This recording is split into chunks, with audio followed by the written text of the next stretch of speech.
வணக்கம் நண்பர்களே, விவேகம் விப்ளேஸ்லேருந்து டாக்டர் ஆனந்தராஜ். இன்றைய காணொளியில் ஒரு தமிழ் ஆசிரியரை பற்றியும் புலவரை பற்றியும் பார்ப்போம்.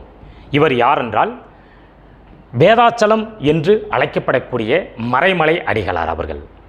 நண்பர்களே, கடந்த ஒரு வாரத்துக்கு முன்பு தமிழக அரசால் அனைத்து வணிக நிறுவனங்களுக்கும் தமிழில் பெயர் வைக்க வேண்டும் என்று அறிவுறுத்தினார்கள் அல்லவா? அந்த தமிழில் பெயர் வைக்க வேண்டும், பிறமொழி கலப்பின்றி தமிழை எழுத வேண்டும், பேச வேண்டும் என்று முதலில் கோரிக்கை வைத்த முன்னோடி மறைமலை அடிகளார் ஆவார். இவர் 1916ஆம் ஆண்டு தனது வேதாச்சலம் என்ற பெயரை தமிழ் கலப்பின்றி எழுத வேண்டும் என்பதற்காக மறைமலை அடிகள் என்று பெயர் மாற்றம் செய்தார். வேதம் என்றால் மறை என்றும் அசலம் என்றால் மலை என்றும் பொருள். ஆதலால் வேதாச்சலம் என்ற பெயரை மறைமலை அடிகள் என்று பெயர் மாற்றம் கொண்டார். இவர் 15/7/1876ஆம் ஆண்டு திருக்கழுக்குன்றம் என்ற ஊரில் பிறந்தார். இவரது சொந்த ஊர் நாகப்பட்டினம் மாவட்டம் ஆகும். இவரது தந்தை நாகப்பட்டினம் மாவட்டத்தில் அறுவை சிகிச்சை மருத்துவ நிபுணராக பணியாற்றி வந்தார்.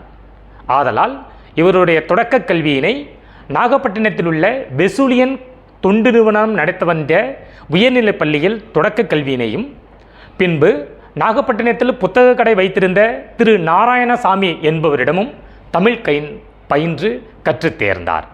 பின்பு சைவ சித்தாந்த சண்டாமார்தம் என்று புகழ்பெற்ற சோமசுந்தர நாயக்கர் அவர்களிடமும் தமிழ் பயின்று புலமை பெற்றார்.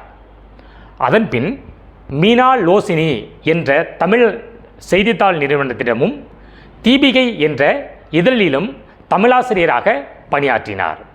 தாம் தமிழின் மீது கொண்ட பற்றின் காரணமாக மறைமடிகள் அவர்களும் பரிதிமார் கலைஞர் அவர்களும் தனித்தமிழ் இயக்கம் என்று ஒரு அமைப்பினை தொடங்கி வடமொழி கலப்பின்றி அனைவரும் எழுத வேண்டும், பேச வேண்டும் என்று ஒரு அமைப்பை செயல்பட தொடங்கினார். அதனால் 1902ஆம் ஆண்டு ஞான சாகரம் என்ற ஒரு அமைப்பை தொடங்கி நடத்தி வந்தார். பின்னாளில் அதனை அறிவுக்கடல் அமைப்பு என்று பெயர் மாற்றம் செய்தார். 1905ஆம் ஆண்டு சைவ சித்தாந்த மகா சமாஜம் என்ற அமைப்பை தொடங்கினார். 1912ஆம் ஆண்டு ராமலிங்க அடிகளாரை சந்தித்த பின்பு சமரச சுத்த சன்மார்க்கம் என்ற அமைப்பினை தொடங்கி நடத்தி வந்தார்.